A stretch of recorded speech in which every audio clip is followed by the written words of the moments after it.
안녕하세요. 저는 올해 70세가 된 이민자입니다. 아니, 이제는 이민자라고 할 수도 없겠네요. 미국 시민권을 포기하고 한국으로 돌아온 지 1년이 지났거든요. 지금 이 순간 저는 서울 강서구에 있는 작은 원룸에서 이 글을 쓰고 있습니다. 창밖으로는 김포공항에서 이륙하는 비행기들이 보여요. 그 비행기들을 볼 때마다 가슴이 답답해집니다. 제가 탔던 마지막 비행기가 생각나거든요. 로스앤젤레스에서 인천으로 오는 편도 항공편이었어요. 그때는 정말 새로운 시작이라고 생각했습니다. 40년 만에 고국으로 돌아가는 것이니까요. 미국에서의 삶을 정리하고 한국에서 여생을 보내겠다는 결심이 확고했어요. 하지만 지금 생각해보니 그건 너무 성급한 판단이었습니다. 제가 왜 이런 이야기를 하게 됐는지 설명드릴게요. 혹시 저와 같은 고민을 하고 계신 분들이 계실까 봐서요. 특히 미국에서 오래 사신 60대, 70대 동포 어르신들께서 말이에요. 제발 저와 같은 실수는 하지 마시기 바랍니다. 저는 1954년생이니까 올해로 70세입니다. 1983년에 미국으로 이민을 갔어요. 그때 제 나이가 29세였으니까 미국에서 40년을 산 거죠. 젊은 시절부터 중년, 노년까지 모든 것을 미국에서 보냈습니다. 미국에서는 기계 엔지니어로 일했어요. 보잉사에서 30년 가까이 근무했고 2019년에 65세로 정년퇴직했습니다. 아내는 10년 전에 유방암으로 먼저 세상을 떠났고 자녀들은 모두 미국에서 자리를 잡았어요. 큰아들은 시애틀에서 소프트웨어 엔지니어로 일하고 둘째 딸은 샌프란시스코에서 간호사로 근무하고 있습니다. 퇴직 후에는 소셜 시큐리티로 월 2,200달러 정도 받았어요. 401k와 개인 저축을 합쳐서 약 80만 달러 정도의 자산이 있었고 시애틀 근교에 있던 집은 코로나 이후 부동산 가격이 오르면서 130만 달러 정도로 평가받았습니다. 경제적으로는 크게 부족함이 없었어요. 메디케어도 있었고 보충보험까지 들어서 의료비 걱정도 별로 없었습니다. 하지만 아내가 세상을 떠난 후부터 외로움이 심해졌어요.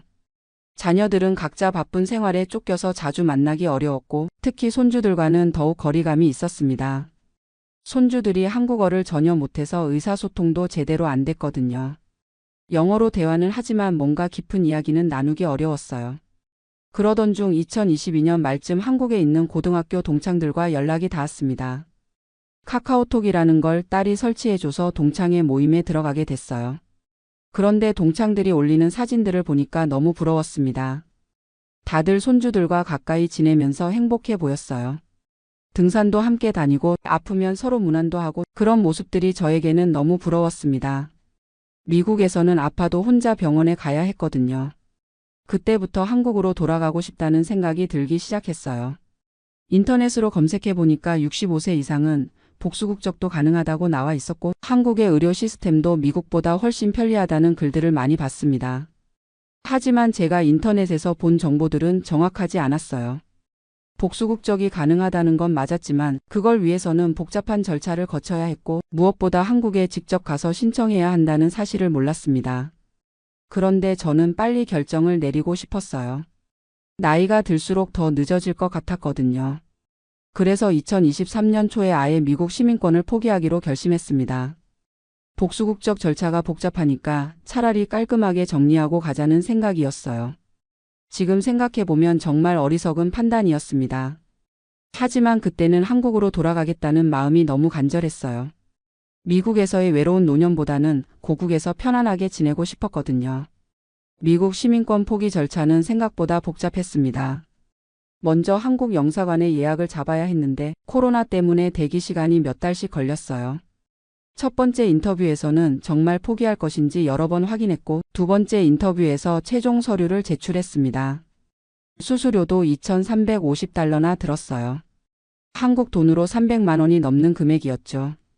그리고 제가 자산이 200만 달러가 넘어서 국적 포기세도 내야 했습니다. 미국 정부는 시민권을 포기하는 날 모든 자산을 처분한 것으로 간주해서 양도소득세를 부과해요. 다행히 75만 달러까지는 면제였지만 그래도 약 3만 달러 정도의 세금을 추가로 냈습니다. 전체 과정이 6개월 정도 걸렸어요. 그 사이에 집도 팔고 모든 것을 정리했습니다. 자녀들은 처음에 반대했지만 제가 워낙 고집을 부려서 결국 받아들였어요. 지금 생각해보면 자녀들 말을 들었어야 했는데 말이죠. 2023년 9월에 드디어 한국 땅을 밟았습니다. 40년 만에 귀국이었어요. 인천공항에 내렸을 때 정말 감회가 새로웠습니다. 이제 진짜 한국인으로 돌아왔구나 하는 생각이 들었거든요. 처음에는 서울 강남구에 있는 한 달짜리 원룸을 얻었어요. 미국에서 가져온 돈으로 당분간은 생활할 수 있을 거라고 생각했습니다. 환전한 돈이 한국 돈으로 약 15억 원 정도 됐거든요.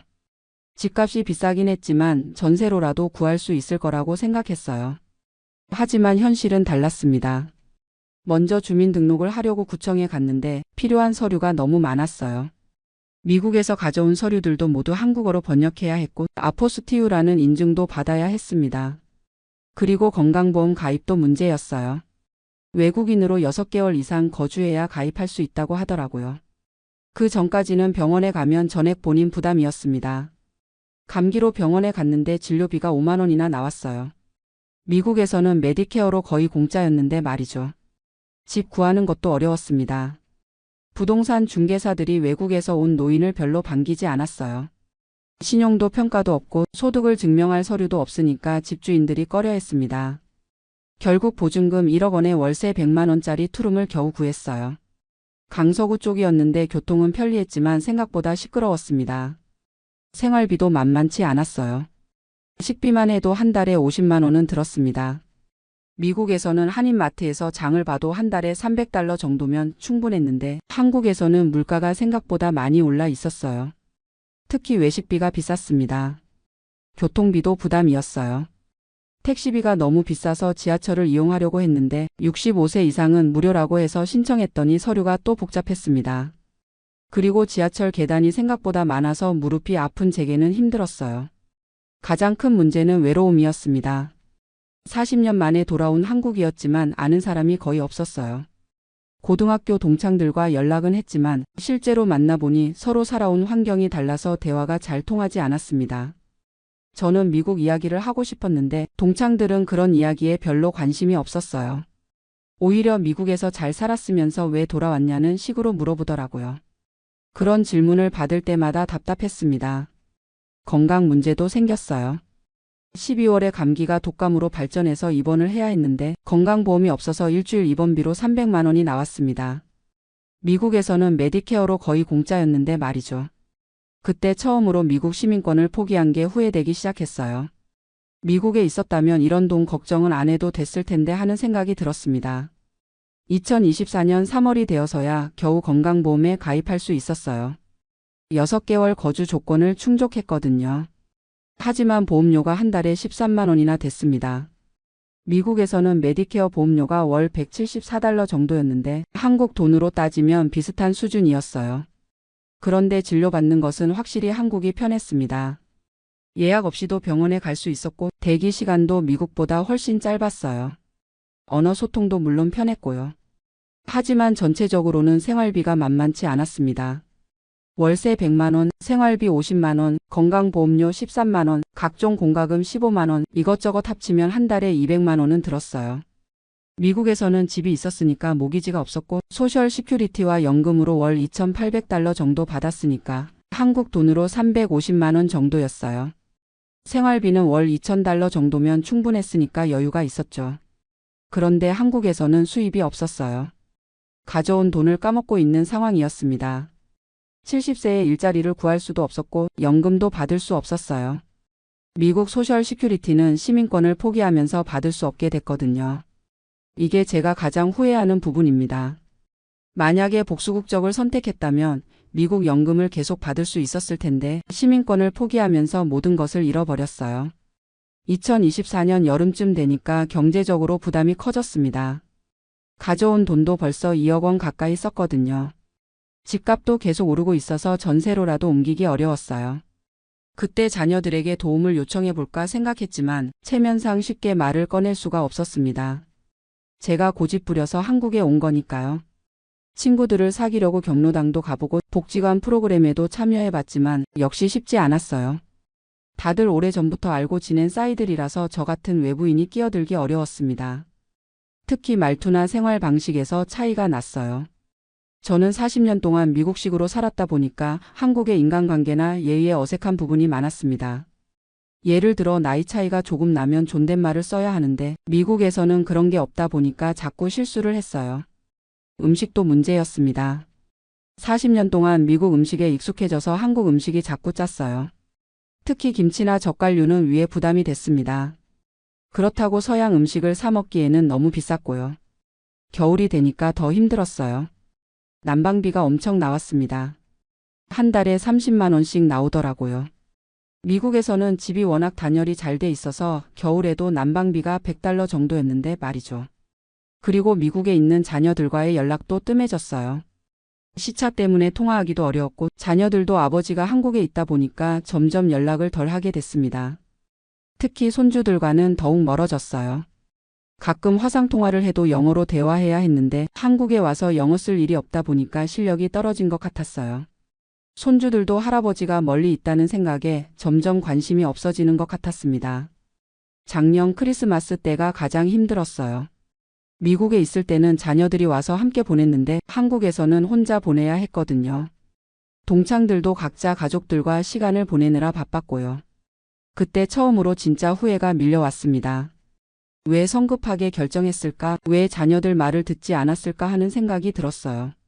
새해가 되고 나서 계산해 보니까 1년 동안 3억 원 가까이 썼더라고요. 이대로 가면 5년도 못 버틸 것 같았습니다. 그렇다고 다시 미국으로 갈 수도 없는 상황이었어요. 시민권을 포기했으니까 관광 비자로밖에 갈 수 없었거든요. 정말 막막했습니다.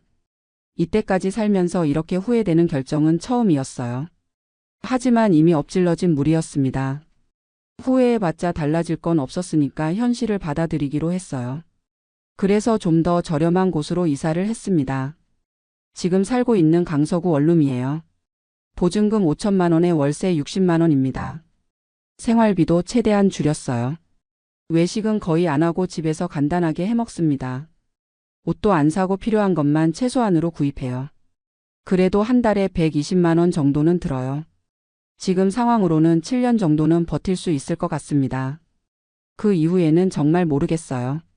기초생활수급자 신청을 해야 할지도 모르겠네요. 가끔 미국에 있는 자녀들한테 연락이 와요. 아버지 어떻게 지내시냐고 묻는데 괜찮다고 대답할 수밖에 없어요. 걱정 끼치고 싶지 않거든요. 하지만 솔직히 많이 외롭습니다. 미국에서도 외로웠지만 그때와는 차원이 달라요. 미국에서는 그래도 시스템이 잘 돼 있어서 혼자서도 생활하기 괜찮았는데 한국에서는 혼자 사는 노인에 대한 배려가 부족한 것 같아요. 예를 들어 병원에 가도 보호자가 있어야 하는 경우가 많더라고요. 미국에서는 환자 혼자 와도 다 처리해 주는데 말이죠. 은행 업무도 복잡해서 젊은 사람 도움이 필요할 때가 많아요. 그리고 디지털 기기 사용도 어려워요. 한국은 모든 게 인터넷으로 처리되는데 저는 아직도 스마트폰 사용이 서툴거든요. 미국에서는 전화로 처리할 수 있는 일들이 많았는데 한국에서는 앱을 써야 하는 경우가 많아서 힘들어요. 특히 배달음식 주문이나 병원 예약 같은 것들이 어려워요. 젊은 사람들한테 부탁하기도 민망하고요. 그래도 좋은 점도 있어요. 의료 서비스는 확실히 한국이 편합니다. 아프면 바로 병원에 갈 수 있고 검사 결과도 빨리 나와요. 미국에서는 예약 잡는 것부터 시작해서 모든 게 복잡했거든요. 그리고 대중교통이 잘 돼 있어서 운전 안 해도 어디든 갈 수 있어요. 미국에서는 운전 못하면 아무것도 할 수 없었는데 말이죠. 지금은 무릎이 아파서 운전하기 어려운데 지하철과 버스로 어디든 갈 수 있어서 다행이에요. 음식도 입맛에 맞는 건 많아요. 짠 음식은 피하고 담백한 한식 위주로 먹으니까 건강해진 것 같아요. 미국에서는 한국 음식 사 먹기 어려웠는데 한국에서는 집 앞 슈퍼에서도 쉽게 구할 수 있어서 좋아요. 날씨도 사계절이 뚜렷해서 좋습니다. 미국 서부는 날씨가 단조로웠는데 한국은 계절마다 다른 느낌이 있어서 지루하지 않아요. 하지만 전체적으로는 후회가 더 큽니다. 만약 다시 선택할 수 있다면 절대 시민권을 포기하지 않았을 거예요. 복수국적으로 한국과 미국을 오가면서 살았을 텐데 성급한 결정 때문에 돌이킬 수 없는 실수를 했어요. 특히 경제적인 면에서 너무 큰 손실이었습니다. 미국 소셜 시큐리티를 계속 받을 수 있었다면 한 달에 300만 원 정도의 수입이 있었을 텐데 그걸 포기한 게 정말 아까워요. 앞으로 기대 수명을 15년이라고 하면 총 5억 원 이상의 손실이에요. 그리고 자녀들과의 관계도 멀어진 게 아쉬워요. 미국에 있었다면 가끔이라도 만날 수 있었을 텐데 지금은 1년에 한 번 볼까 말까 해요. 항공료도 비싸고 나이가 들어서 장거리 여행이 힘들어지니까요. 손주들과의 관계는 더욱 아쉬워요. 아이들이 크는 걸 지켜보고 싶었는데 이제는 화상통화로만 가끔 보는 정도예요. 할아버지 역할을 제대로 못 해주는 것 같아서 미안해요. 지금 제가 이런 이야기를 하는 이유는 저와 같은 분들이 같은 실수를 하지 않았으면 해서예요. 특히 65세 이상이신 분들은 복수국적이 가능하니까 절대 시민권을 포기하지 마세요. 복수국적 절차가 복잡하고 시간이 오래 걸린다고 해서 포기하지 마시고 전문가의 도움을 받아서라도 제대로 진행하세요. 그래야 미국 연금도 계속 받고 한국과 미국을 자유롭게 오갈 수 있어요. 복수국적 절차는 대략 7개월에서 8개월 정도 걸린다고 해요. 한국에 와서 거소 등록을 하고 국적 상실 신고와 국적 회복 신청을 동시에 해야 합니다. 그리고 허가가 나면 외국 국적 불행사 서약을 하면 돼요. 이 과정이 복잡해 보이지만 시민권을 포기하는 것보다는 훨씬 낫습니다. 저처럼 성급하게 결정하지 마시고 충분히 알아보신 후에 결정하세요. 그리고 한국 생활을 고려하신다면 먼저 6개월 정도 살아보시는 걸 추천해요. 저는 인터넷으로만 정보를 얻었는데 실제로는 많이 달랐거든요. 단기 체류로 한국 생활을 경험해 보신 후에 결정하시면 후회가 덜할 거예요. 특히 경제적인 부분을 꼼꼼히 계산해 보세요. 한국 생활비가 생각보다 많이 들어요. 서울 기준으로 혼자 사는 노인이 한 달에 150만 원 정도는 들어간다고 보시면 됩니다. 월세, 생활비, 의료비, 각종 공과금을 합치면 그 정도예요. 그리고 무엇보다 가족과의 관계를 생각해 보세요. 자녀들이 미국에 있다면 한국에 영구히 오시는 것보다는 오가면서 사시는 게 나을 수도 있어요. 저는 그런 것들을 충분히 고려하지 못했어요. 건강 문제도 중요해요. 나이가 들수록 의료진과의 소통이 중요한데 한국어가 편하시다면 한국이 좋지만 복잡한 의료 절차는 미국이 더 체계적일 수도 있어요. 제가 겪어보니까 일장일단이 있더라고요. 사회적 관계도 생각해 보세요. 40년 만에 한국에 와서 새로운 인간관계를 만드는 게 쉽지 않아요. 미국에서 쌓아온 인맥들도 소중한 자산인데 그런 것들을 다 포기하고 오는 게 맞는지 신중하게 판단하세요. 저는 지금 이 상황에서 최선을 다해 살고 있어요. 후회해봤자 달라질 건 없으니까 현실을 받아들이려고 노력해요. 경로당에도 나가고 복지관 프로그램에도 참여하면서 적응하려고 해요. 가끔 우울할 때도 있지만 그래도 건강하게 살아있다는 것에 감사하려고 해요. 자녀들과는 화상통화로라도 자주 연락하고 손주들 자라는 모습도 지켜보려고 해요. 한국에서의 생활도 나름대로 의미를 찾으려고 해요. 고향의 변화된 모습을 보는 것도 흥미롭고 젊은 시절 추억의 장소들을 다시 가보는 것도 좋아요. 서울 시내가 많이 발전한 모습을 보면 신기해요. 요즘은 주로 도서관에 가서 시간을 보내요. 책도 읽고 신문도 보면서 하루를 보내죠. 미국에서는 한국 뉴스를 인터넷으로만 봤는데 직접 와서 보니까 느낌이 다르더라고요. 산책도 자주 해요. 한강공원이나 근처 산에 가서 걷다 보면 마음이 좀 편해져요. 미국에서는 차로만 다녔는데 걸어서 다니니까 운동도 되고 건강에도 좋은 것 같아요. 가끔 옛날 살던 동네도 가봐요. 어릴 때 살던 집은 이미 재개발돼서 아파트가 됐지만 그 근처를 걸으면서 추억을 떠올려 봐요. 그럴 때는 한국에 온 게 잘한 것 같기도 해요. 하지만 경제적인 걱정은 계속 있어요. 가져온 돈이 떨어지면 어떻게 살아야 할지 모르겠어요. 기초생활수급자가 될 수도 있지만 그것도 쉽지 않을 것 같아요. 자녀들한테 도움을 요청할 수도 있지만 자녀들도 각자 생활이 있으니까 부담을 주고 싶지 않아요. 특히 손주들 교육비도 많이 들 텐데 할아버지까지 도와달라고 하기는 어려워요. 그래서 요즘은 작은 일이라도 할 수 있는 게 없는지 알아보고 있어요. 70세에 할 수 있는 일이 많지는 않지만 아파트 관리사무소 야간 근무나 주차 관리 같은 일이라도 해볼까 해요. 조금이라도 수입이 있으면 도움이 될 테니까요. 건강도 더 신경 써야겠어요. 지금까지는 큰 병 없이 지냈지만 나이가 들수록 언제 어떤 일이 생길지 모르니까요. 정기 검진도 받고 운동도 꾸준히 하려고 해요. 그리고 무엇보다 긍정적인 마음을 가지려고 해요. 이미 한 선택이니까 후회만 하지 말고 지금 상황에서 최선을 다해 살아야죠. 혹시 저와 같은 고민을 하고 계신 분들께 드리고 싶은 말씀은 절대 성급하게 결정하지 마시라는 거예요. 특히 시민권 포기는 정말 신중하게 생각하세요. 복수국적이 복잡해 보여도 전문가의 도움을 받으면 충분히 가능해요. 변호사나 행정사 비용이 들더라도 그게 훨씬 나은 선택이에요. 저처럼 나중에 후회하는 것보다는 말이죠. 그리고 한국 생활을 고려하신다면 충분히 경험해 보세요. 1년 정도는 왔다 갔다 해보시면서 적응 정도를 파악해 보세요. 인터넷 정보만으로는 부족해요. 가족들과도 충분히 상의하세요. 저는 너무 일방적으로 결정했는데 가족의 의견을 더 들었어야 했어요. 특히 자녀들이 어디에 있는지가 중요해요. 경제적인 계획도 구체적으로 세우세요. 한국에서 얼마나 들지, 수입원은 어떻게 들지, 의료비는 어느 정도 들지, 이런 것들을 다 계산해 보세요. 그리고 사회적 관계도 미리 만들어 보세요. 동창회나 종교 모임, 취미 활동 등을 통해서 인맥을 쌓아놓으면 도움이 돼요. 혼자서는 정말 힘들어요. 마지막으로 건강 관리도 중요해요. 나이가 들수록 건강이 가장 중요한 자산이에요. 어느 나라에 살든 건강해야 행복할 수 있어요. 저는 이제 70세가 됐지만 앞으로도 10년, 15년은 더 살아야 해요. 그 시간을 후회하면서 보내지 않으려고 해요. 지금 상황에서 최선을 다해서 살아가려고 합니다. 여러분도 저와 같은 실수는 하지 마시고 신중하게 결정하시기 바랍니다. 인생의 중요한 선택일수록 더 많이 알아보고 더 많이 상의하고 더 신중하게 결정하세요. 그리고 무엇보다 가족과 함께 할 수 있는 방법을 찾으세요. 혼자 사는 노년은 정말 외로워요. 돈이 있어도 외로우면 행복하지 않아요. 지금 이 글을 쓰면서도 가슴이 답답해요. 돌이킬 수 없는 선택을 했다는 생각 때문이에요. 하지만 그래도 누군가에게는 도움이 됐으면 좋겠어요. 제 이야기가 길었지만 끝까지 들어주셔서 감사합니다.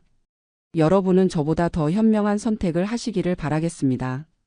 저는 올해 71세가 된 이덕수라고 합니다. 지금 이 사연을 쓰면서도 가슴이 답답하고 후회되는 마음을 감출 수가 없어요. 3년 전 45년간 살았던 미국에서 시민권을 포기하고 한국으로 돌아왔습니다. 그때는 옳은 결정이라고 생각했는데 지금 와서 돌이켜보니 너무나 성급했다는 생각이 듭니다. 저와 같은 실수를 하는 분들이 더 이상 없기를 바라는 마음으로 이 글을 씁니다. 45년이라는 긴 세월을 미국에서 보내고 늦은 나이에 고국으로 돌아온 한 사람의 솔직한 이야기를 들어보시기 바랍니다. 1953년 경상북도 안동의 작은 시골 마을에서 태어난 저는 어려서부터 공부를 잘한다는 소리를 들었습니다. 농사만 짓던 아버지는 저에게 큰 기대를 걸고 계셨어요. 덕수야, 너만큼은 이 마을을 벗어나서 큰 사람이 되어야 한다.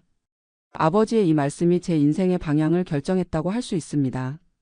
하지만 1970년대 중반 한국의 상황은 녹록지 않았습니다. 대학을 졸업해도 취업이 쉽지 않았고 설령 취업을 해도 미래가 불투명했어요. 그때 미국에서 공부하고 있던 고등학교 선배 한 분이 편지를 보내주셨습니다.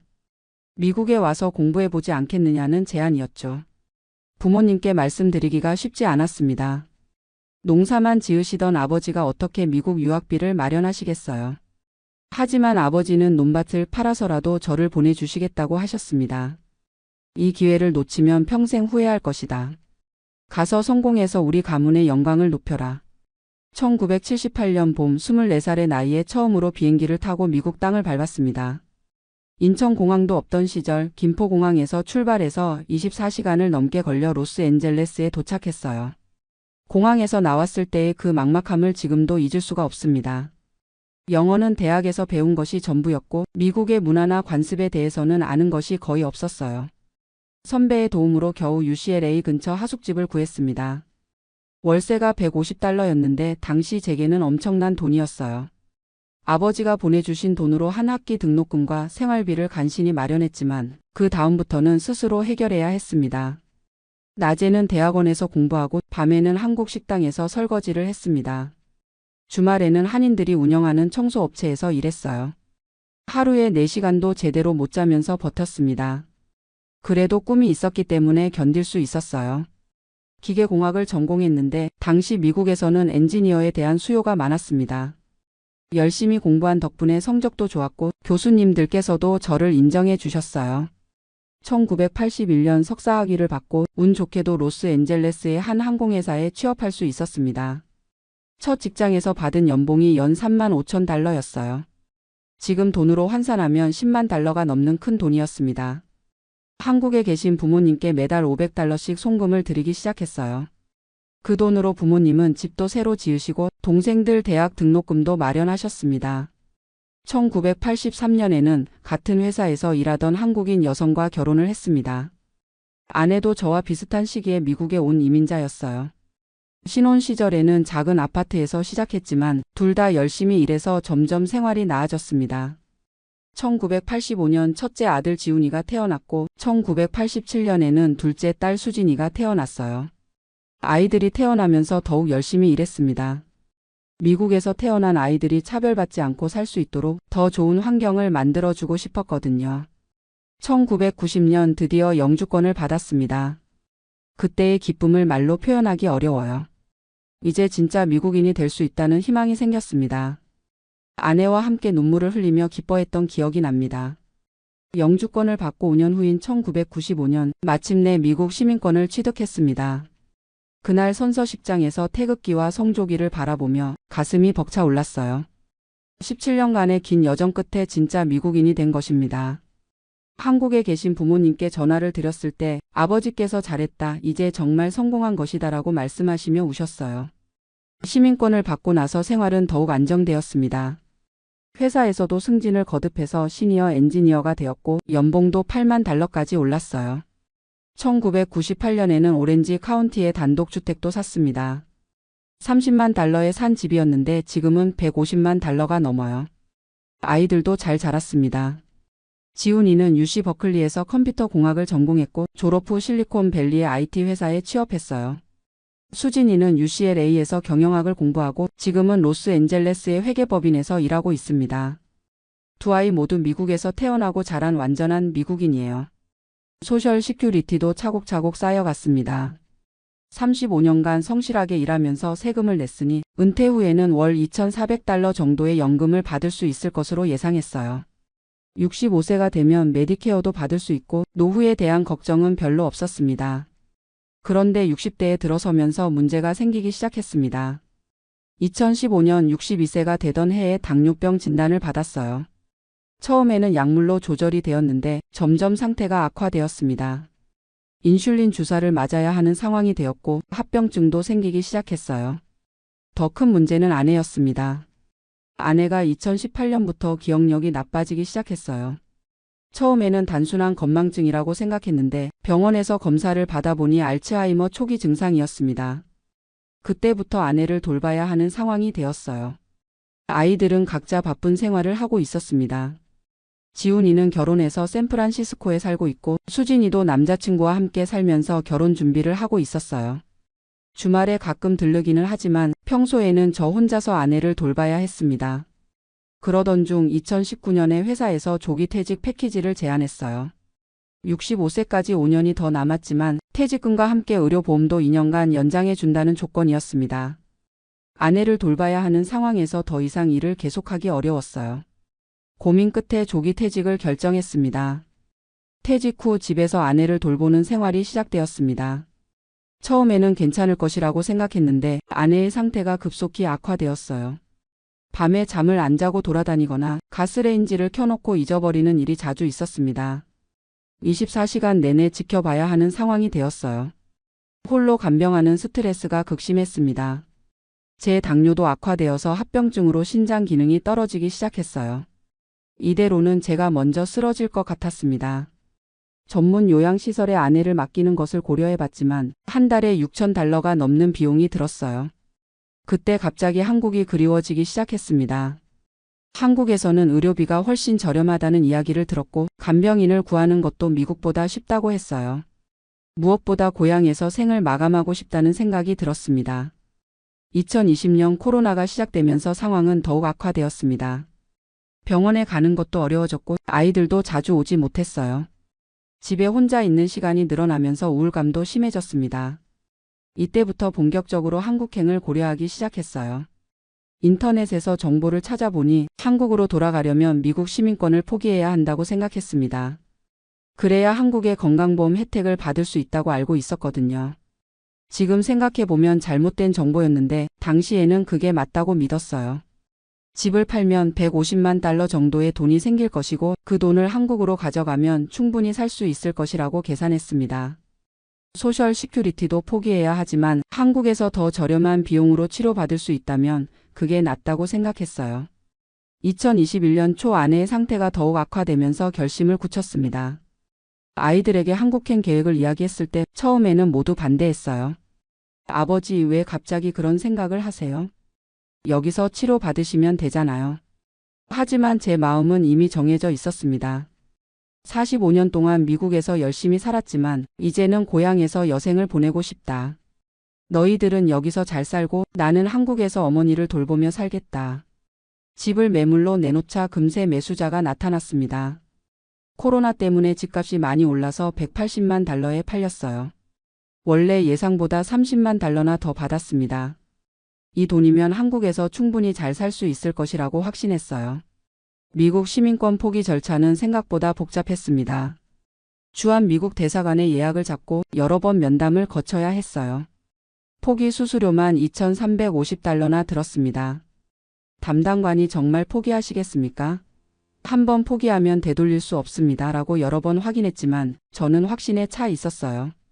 2021년 8월 드디어 시민권 포기가 승인되었습니다. 45년간 간직했던 미국 여권을 반납하는 순간 가슴이 복잡했어요. 한편으로는 홀가분하면서도 다른 한편으로는 뭔가 큰 것을 잃는 것 같은 느낌이었습니다. 아내와 함께 한국으로 오는 비행기에서 창밖으로 보이는 태평양을 바라보며 생각했습니다. 이제 새로운 인생이 시작되는 거야. 고향에서 편안하게 살 수 있을 거야. 인천공항에 도착했을 때의 감격을 잊을 수 없어요. 43년 만에 밟는 고국의 땅이었습니다. 입국 심사대에서 한국 여권을 내밀며 돌아왔구나라는 생각에 눈물이 났어요. 하지만 현실은 생각과 달랐습니다. 가장 먼저 직면한 문제는 주거였어요. 서울의 집값이 상상을 초월했습니다.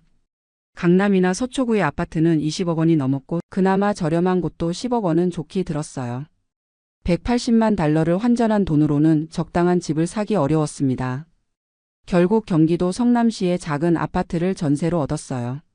전세금이 8억 원이나 들었는데 이것도 지역에서는 저렴한 편이라고 했습니다. 35평 아파트였는데 미국에서 살던 집의 절반도 안 되는 크기였어요. 더 큰 충격은 의료비였습니다. 건강보험에 가입하기 위해서는 6개월간 거주 실적이 있어야 했어요.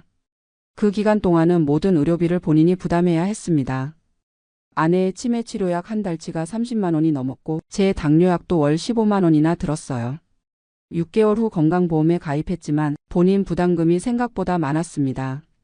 미국에서는 메디케어로 대부분 커버가 되었는데 한국에서는 여전히 상당한 금액을 내야 했어요.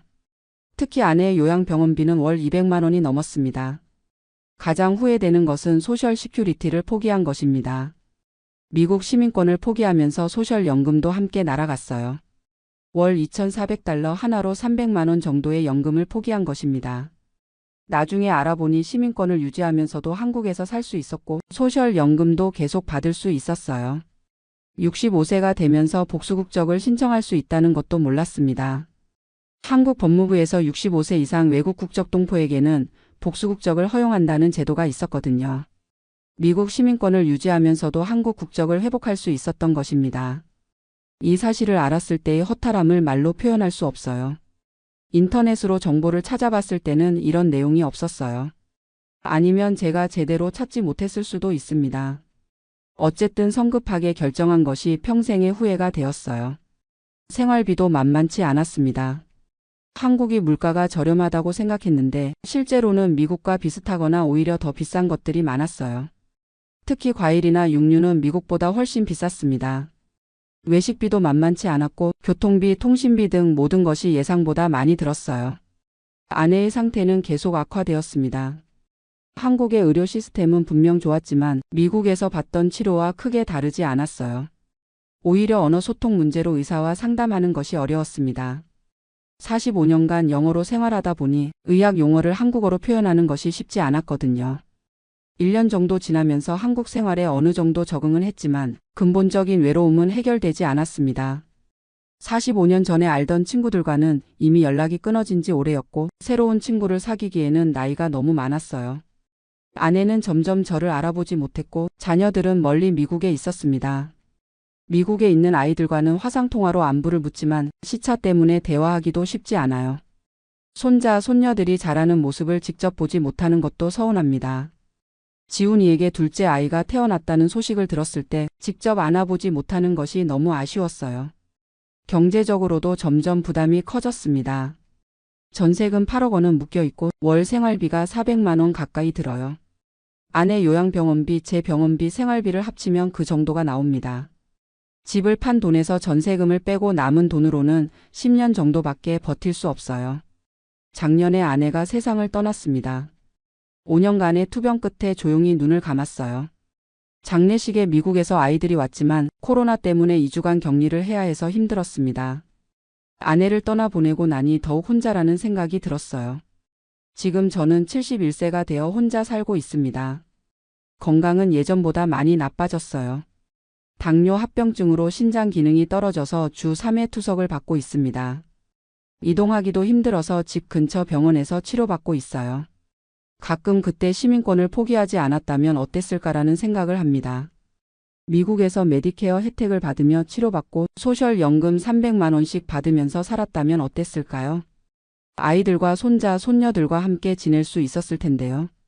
물론 한국에 온 것이 모두 잘못된 것은 아닙니다. 고향에서 생을 마감할 수 있다는 것은 큰 위안이에요. 한국어로 대화할 수 있고 한국 음식을 먹을 수 있는 것도 좋습니다. 병원에서도 한국말로 소통할 수 있어서 편해요. 하지만 너무 성급하게 결정한 것은 분명 실수였습니다. 시민권을 포기하기 전에 더 자세히 알아봤어야 했어요. 복수국적 제도나 소셜연금 수령 가능성에 대해서도 충분히 조사했어야 했습니다. 인터넷 정보만 믿고 결정한 것이 큰 실수였어요. 지금이라도 아이들에게 미국으로 돌아가자고 할 수도 있지만 투석을 받고 있는 상황에서 장거리 여행은 위험합니다. 게다가 시민권이 없는 상태에서 미국에 가려면 비자를 받아야 하는데 건강 상태로는 쉽지 않을 것 같아요.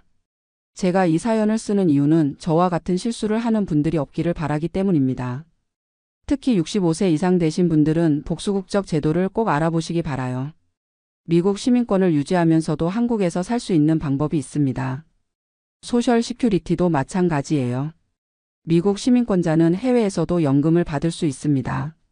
물론 세금은 내야 하지만 아예 포기하는 것보다는 훨씬 낫죠. 한 달에 300만 원씩 받는다면 생활이 얼마나 여유로웠을까요?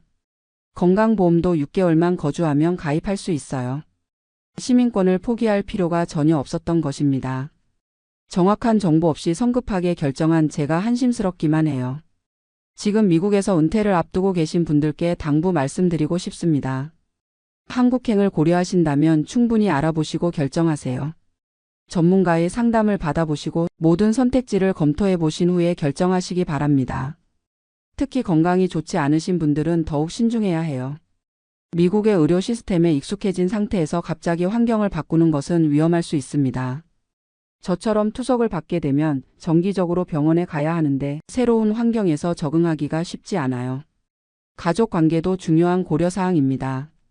자녀들이 모두 미국에 정착해 있다면 혼자 한국에 와서 외롭게 사는 것보다는 가족 가까이에서 사는 것이 나을 수도 있어요. 특히 배우자를 잃고 혼자가 된 상황에서는 더욱 그렇습니다. 경제적 계산도 정확히 해보셔야 해요.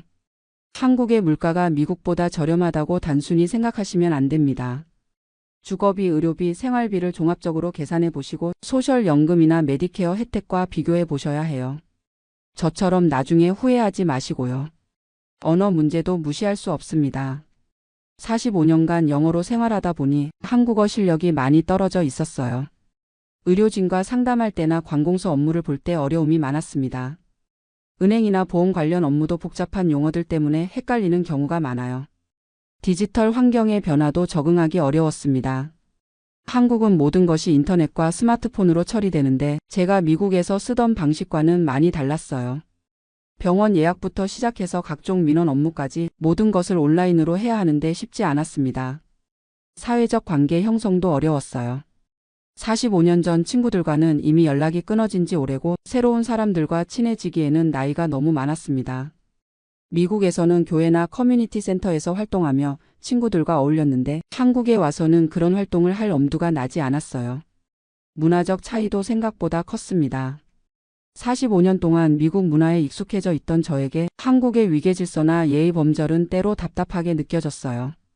병원에서도 의사 선생님께 질문하기가 어려웠고 궁금한 것이 있어도 눈치가 보여서 제대로 묻지 못하는 경우가 많았습니다. 교통 시스템도 적응하기 어려웠어요. 미국에서는 차로만 이동했는데 한국에서는 지하철이나 버스를 이용해야 하는 경우가 많았습니다. 특히 투석을 받으러 병원에 갈 때는 대중교통 이용이 힘들어서 택시를 자주 이용하게 되었는데 비용 부담이 컸어요. 음식 문화의 변화도 예상보다 컸습니다. 한국 음식이 그리웠다고 했지만 실제로는 45년간 미국 음식에 익숙해져 있었어요. 짠 음식이나 매운 음식을 잘 못 먹게 되었고 당뇨 때문에 식이 조절을 해야 하는데 한국 음식으로는 쉽지 않았습니다. 계절 변화에 적응하는 것도 어려웠어요. 캘리포니아에서는 1년 내내 따뜻했는데 한국의 추운 겨울은 몸에 힘들었습니다. 특히 투석을 받으면서 면역력이 떨어진 상태에서는 감기에 자주 걸렸어요. 그래도 긍정적인 면도 있었습니다. 한국의 의료진들은 정말 친절하고 실력도 좋았어요. 투석실 간호사분들이 저를 잘 돌봐주셔서 고맙습니다. 미국에서는 의료비 때문에 스트레스가 많았는데 건강보험 덕분에 부담이 많이 줄었어요. 한국어로 소통할 수 있다는 것도 큰 장점이었습니다. 비록 45년 만에 쓰는 한국어라 서툴지만 모국어로 대화할 수 있다는 것은 마음의 위안이 되었어요. 특히 병원에서 증상을 설명할 때는 한국어가 훨씬 편했습니다. 한국 음식을 쉽게 구할 수 있는 것도 좋았어요. 미국에서는 한국 식재료를 구하려면 멀리 있는 한인마트에 가야 했는데 한국에서는 집안 마트에서도 쉽게 살 수 있었습니다. 김치, 된장찌개 같은 음식을 자주 해 먹을 수 있어서 좋았어요. 문화적 동질감도 느낄 수 있었습니다.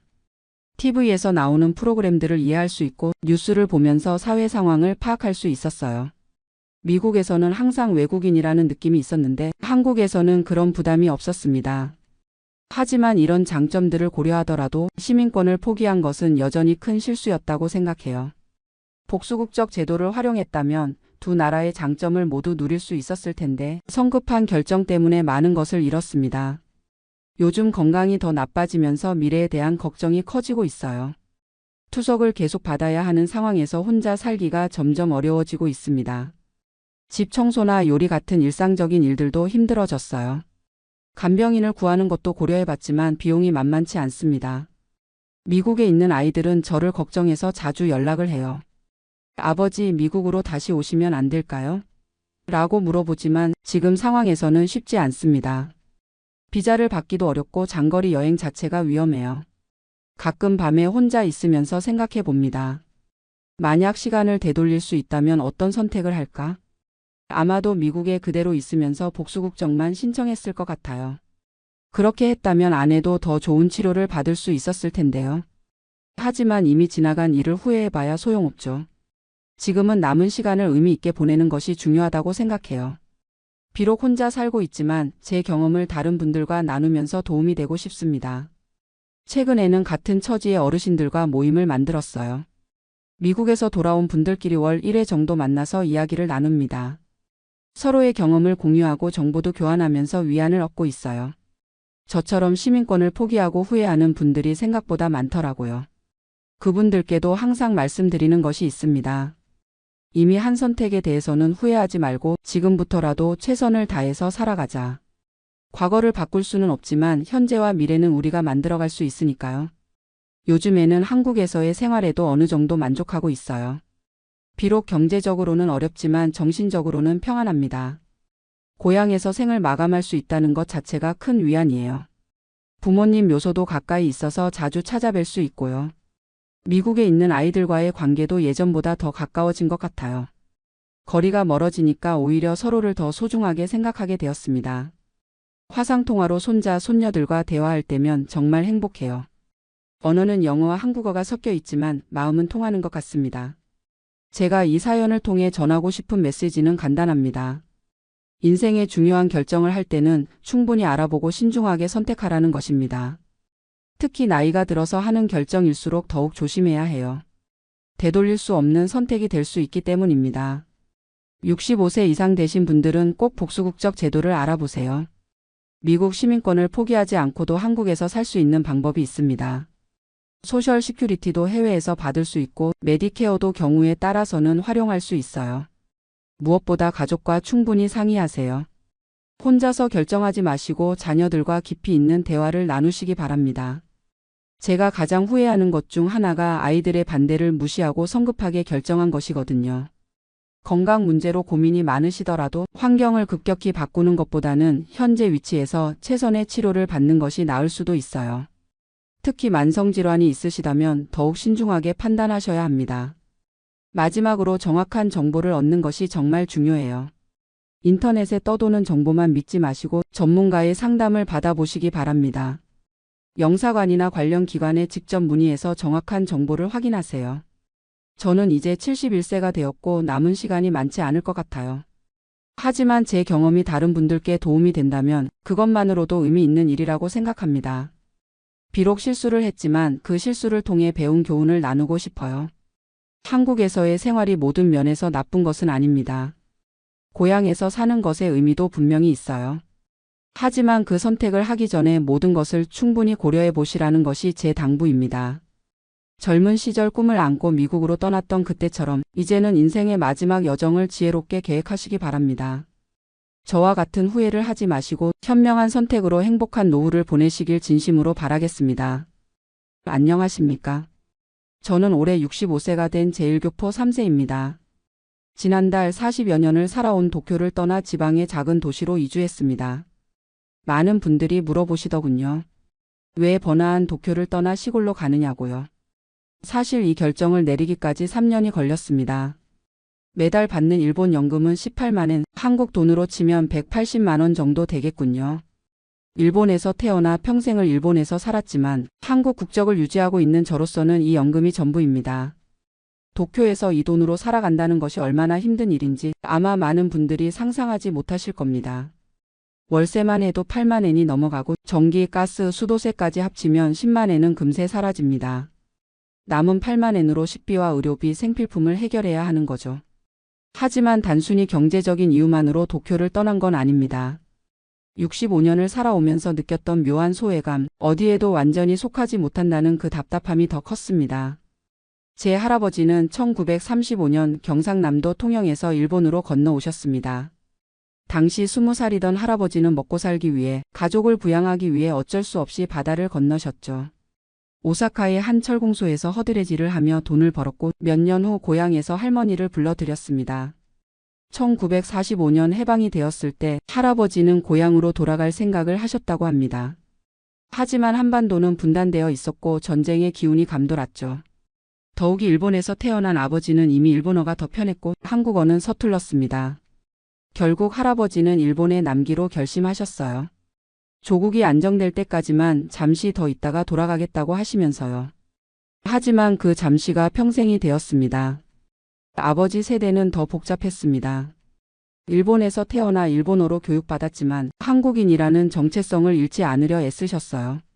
학교에서는 일본 이름을 쓰고 일본어를 했지만 집에서는 한국어를 쓰려고 노력하셨고 한국의 문화와 전통을 지키려 하셨습니다. 저희 집에서는 김치와 된장찌개 냄새가 항상 났어요. 일본 아이들이 도시락을 싸올 때 저는 김밥을 싸가곤 했죠. 그때마다 친구들이 신기해하면서도 어딘지 다른 시선으로 바라보는 걸 느꼈습니다. 하지만 그런 시선이 차별로 이어지는 경우는 드물었어요. 저희가 살던 동네는 제1교포가 많이 모여 사는 곳이었거든요. 오히려 일본 아이들이 우리 문화에 대해 호기심을 보이는 경우가 더 많았습니다. 문제는 저 자신이었습니다. 한국인도 일본인도 아닌 애매한 위치에 서 있는 제 자신을 받아들이기 어려웠어요.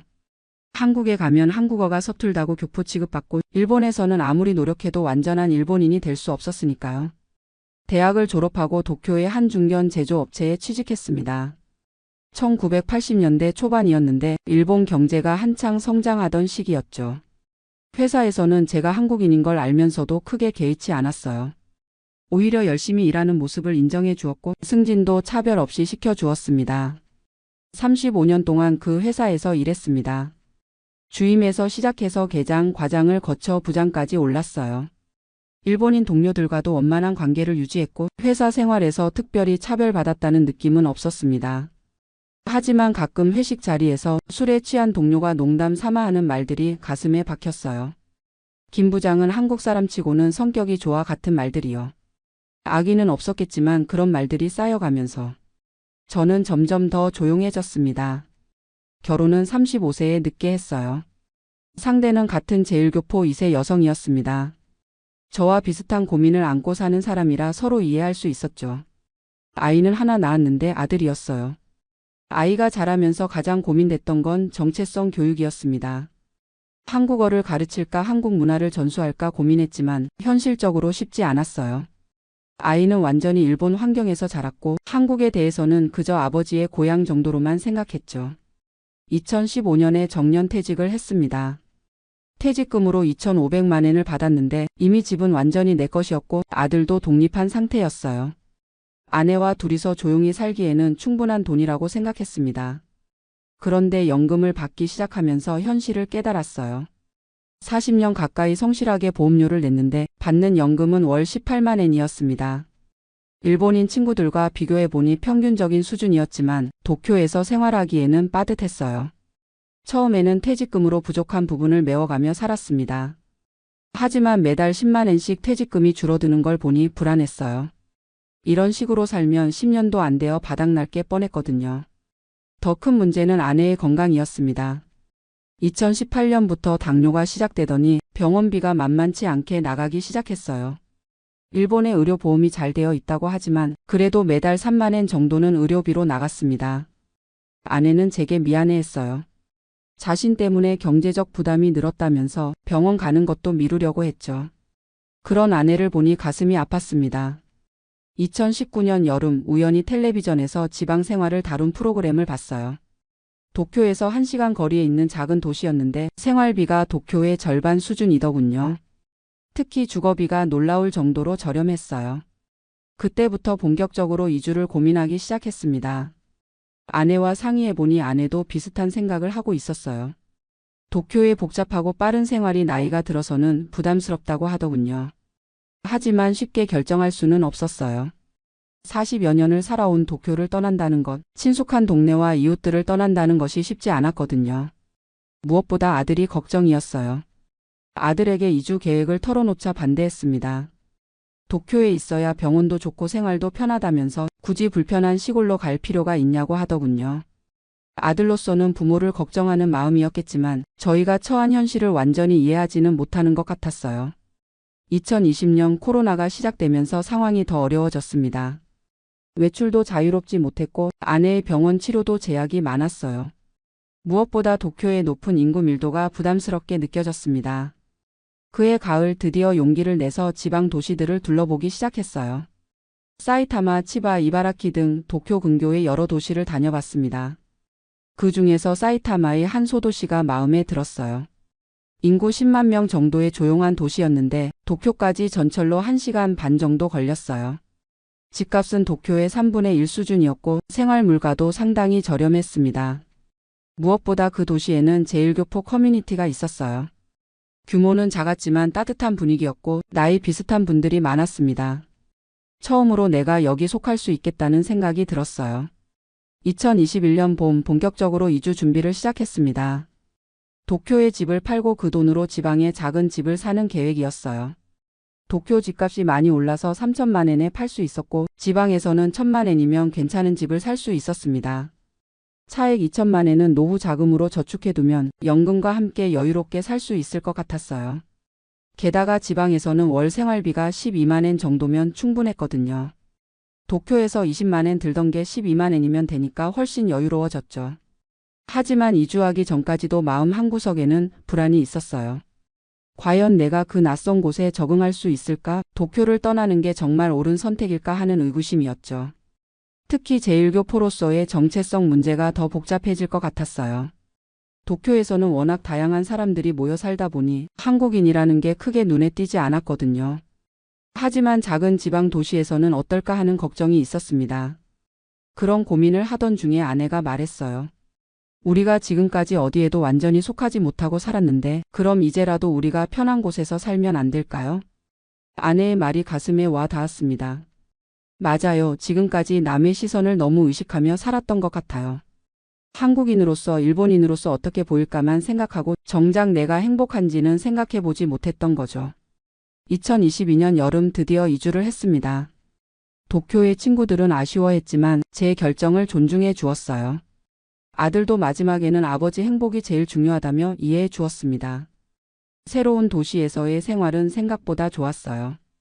우선 경제적 부담이 확실히 줄었습니다. 연금 18만 엔만으로도 충분히 생활할 수 있었고 오히려 매달 조금씩 저축할 수 있게 되었어요. 의료비도 줄었습니다.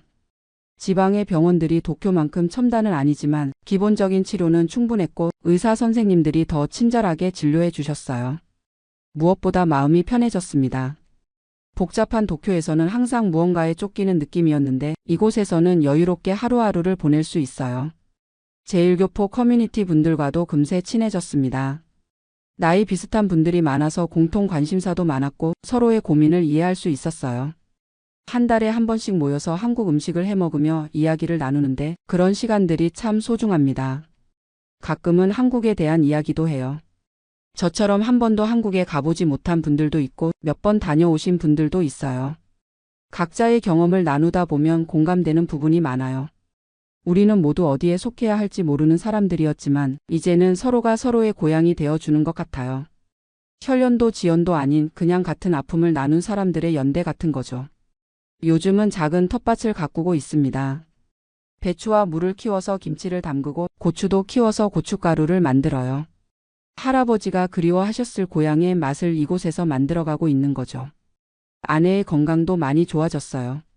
스트레스가 줄어서인지 당뇨 수치도 안정되었고 매일 산책을 하면서 체력도 늘었습니다.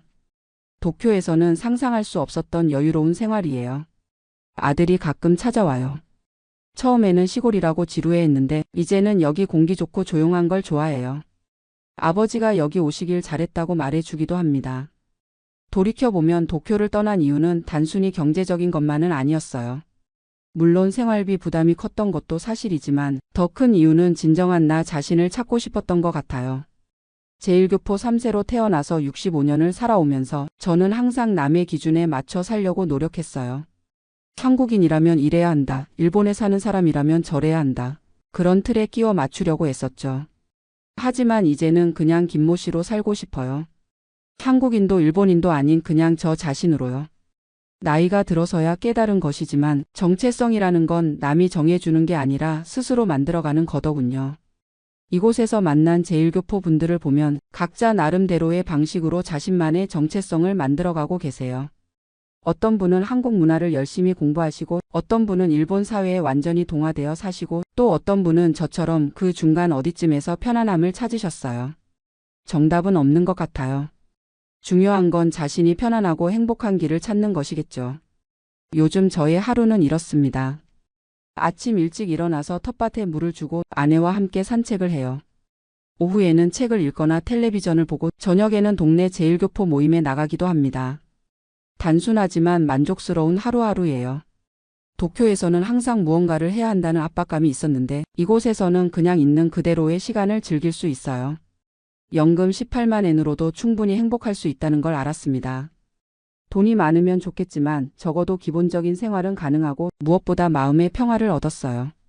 젊었을 때는 성공하고 인정받는 것이 중요하다고 생각했어요. 회사에서 승진하고 좋은 집에 살고 아들을 좋은 대학에 보내는 것이 인생의 목표였죠. 하지만 이제는 달라요. 성공보다는 평화가, 인정받는 것보다는 자기 자신에게 솔직한 것이 더 중요하다고 생각해요. 가끔 도쿄의 옛 직장 동료들이 연락을 해요. 시골에서 심심하지 않냐고 물어보는데 저는 심심할 틈이 없다고 대답해요. 실제로 그래요. 매일이 새롭고 즐거워요. 작은 일상의 변화들이 모두 소중하고 아내와 함께하는 시간이 더 깊어진 것 같아요. 한 가지 후회되는 건 왜 진작 이런 결정을 하지 못했을까 하는 거예요. 50대에 이주했다면 더 오랫동안 이런 생활을 즐길 수 있었을 텐데요. 하지만 때늦은 감은 있어도 지금이라도 이런 선택을 할 수 있어서 다행입니다. 앞으로 계획이요? 특별한 계획은 없어요. 그냥 아내와 건강하게 살다가 이 마을에서 조용히 생을 마감하고 싶어요. 할아버지처럼 고향으로 돌아가지 못했지만 이곳이 제게는 마지막 고향이 될 것 같아요. 마지막으로 혹시 저와 비슷한 고민을 하고 계신 분들께 드리고 싶은 말씀이 있어요. 나이가 들어서도 새로운 시작은 가능합니다. 경제적인 어려움이 있더라도 정체성의 혼란이 있더라도 자신만의 편안한 자리를 찾을 수 있어요. 중요한 건 남의 시선이 아니라 자신의 행복입니다. 저는 65세에 새로운 인생을 시작했고 지금이 인생에서 가장 평화로운 시간을 보내고 있어요. 연금 18만 엔으로도 충분히 행복할 수 있습니다. 도쿄를 떠난다는 건 쉽지 않은 결정이었지만 지금 생각해보면 제 인생 최고의 선택이었어요. 안녕하세요. 저는 올해 67세가 된 김진수라고 합니다. 오늘 여러분께 제가 최근에 겪은 일을 말씀드리려고 해요. 사실 말하기가 좀 부끄럽기도 하고 또 저처럼 실수하시는 분들이 없었으면 하는 마음에서 용기를 내어봅니다. 지난달에 드디어 미국 사회보장연금 소셜 시큐리티를 신청하러 갔는데요. 40년 넘게 미국에서 살면서 성실하게 세금 내고 살았으니까 당연히 받을 만큼은 받을 거라고 생각했어요. 그런데 막상 가보니 제가 생각했던 것과는 완전히 달랐습니다. 1980년에 제가 27살 때 미국에 왔어요. 그때만 해도 미국이 희망의 땅이라고 생각했죠.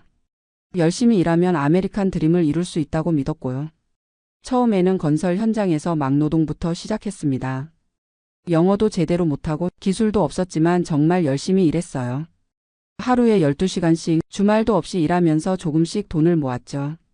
페이체크에서 소셜 시큐리티 텍스가 떼어지는 걸 보면서도 나중에 은퇴하면 연금으로 돌려받는다니까 그냥 참았어요. 사실 그땐 소셜 시큐리티가 뭔지도 정확히 몰랐거든요. 주변 한국 분들도 다들 그냥 내야 하는 세금이라고만 하시더라고요. 85년에 결혼을 했어요. 아내도 저와 비슷한 처지였죠. 둘 다 영어가 서툴고 변변한 기술도 없었지만 서로 의지하면서 살아왔습니다. 아내는 주로 세탁소나 식당에서 일했고요.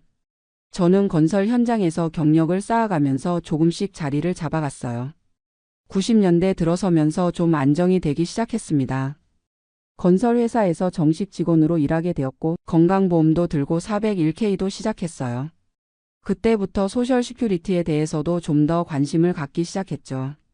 매년 받는 소셜 시큐리티 스테이트먼트를 보면서 언젠가는 저도 연금을 받는구나 하는 생각을 했어요.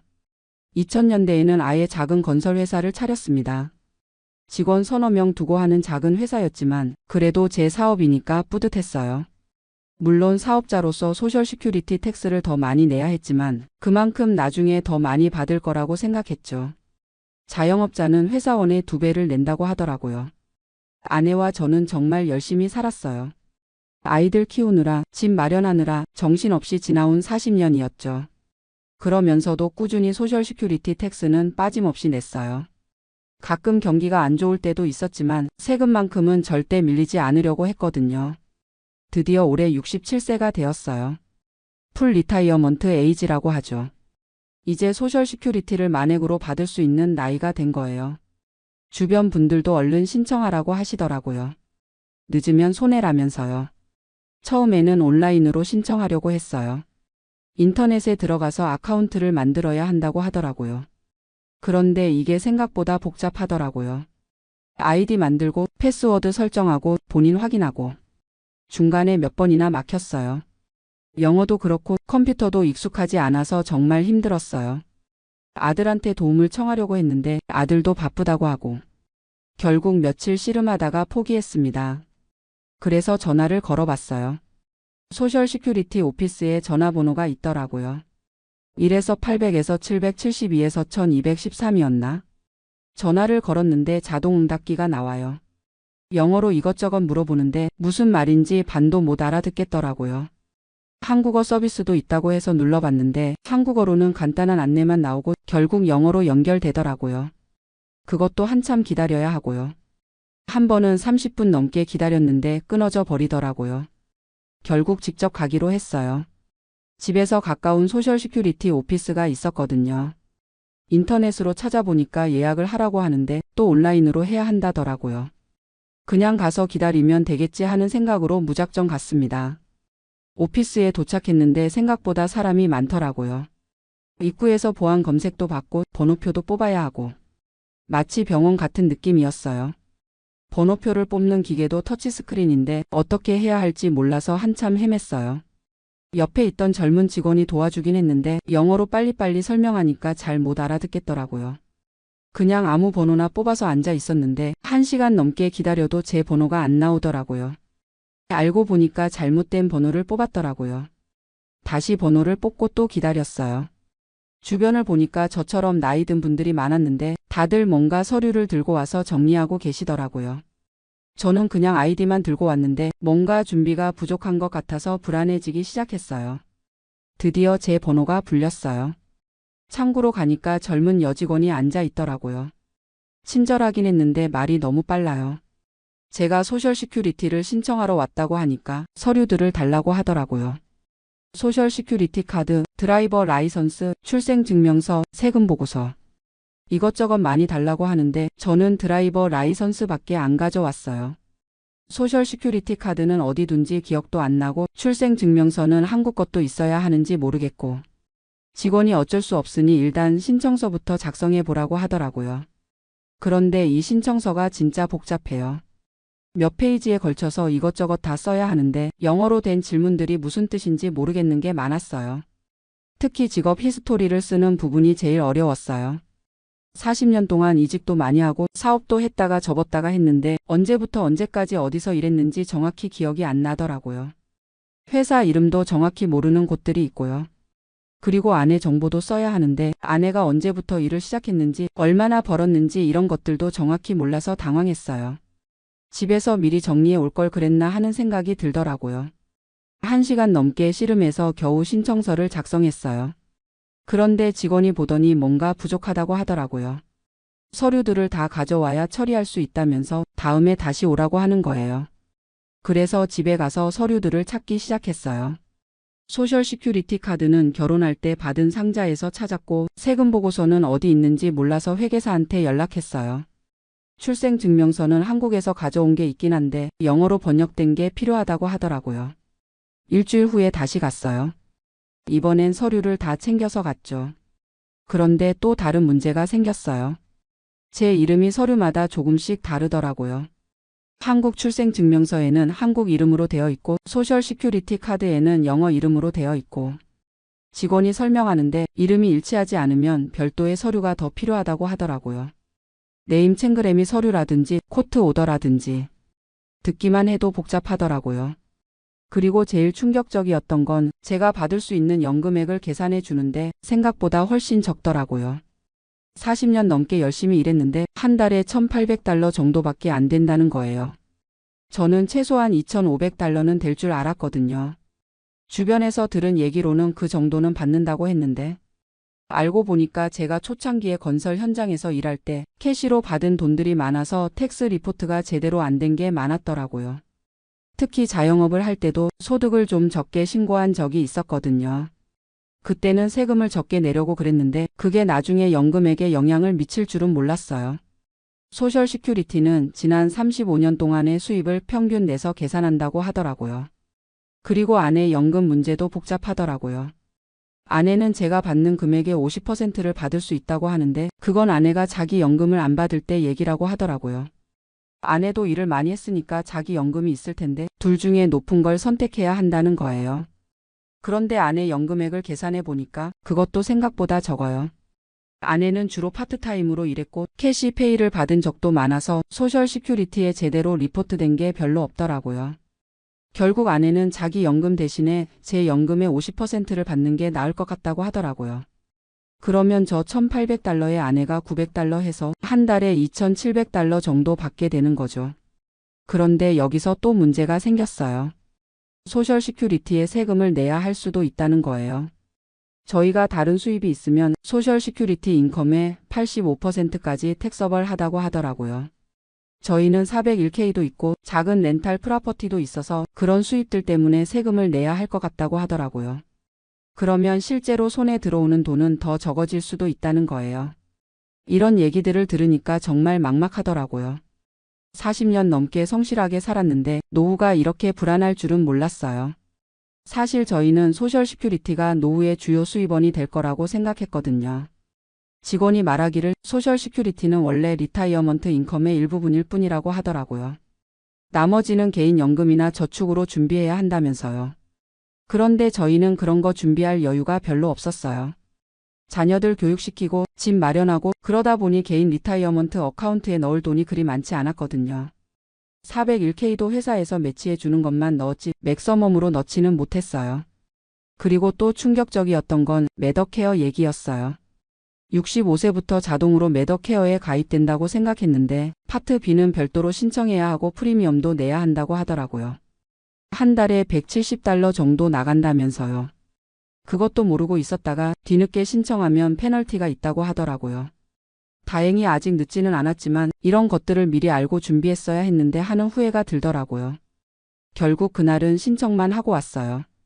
처리하는데 몇 주 걸린다고 하면서 첫 번째 체크는 신청한 달의 다음 달부터 나온다고 하더라고요.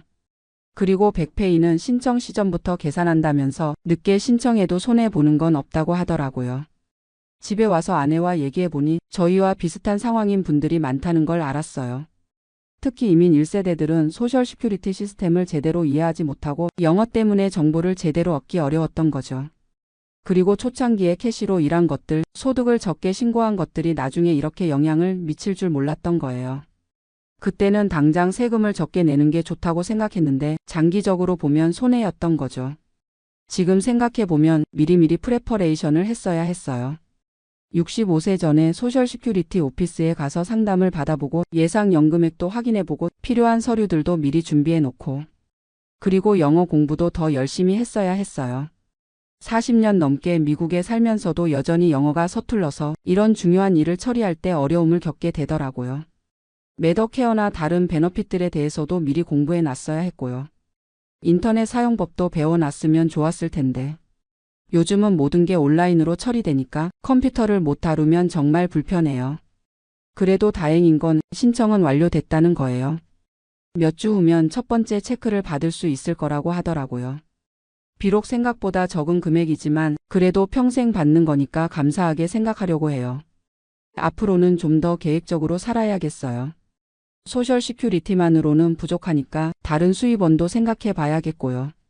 401K를 언제 어떻게 찾을지도 계획을 세워야겠어요.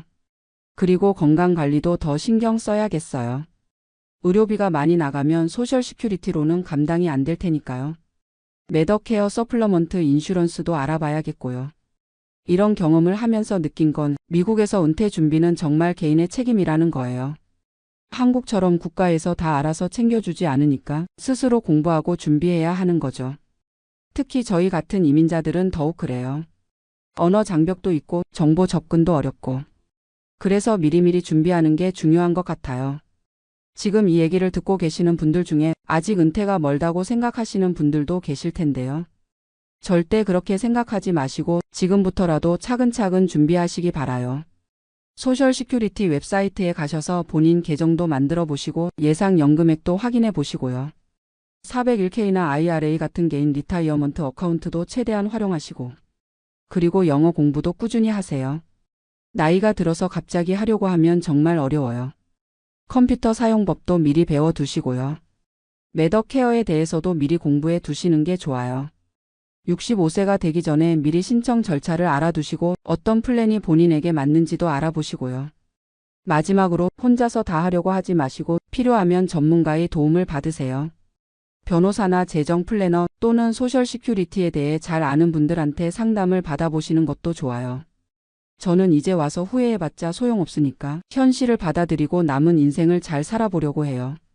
비록 넉넉하지는 않겠지만 건강하게 오래 살면서 자녀들한테 부담 주지 않도록 노력할 거예요.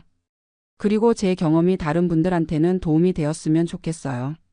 저처럼 막상 신청하러 가서 당황하는 일은 없으시길 바라면서 긴 얘기 들어주셔서 감사합니다.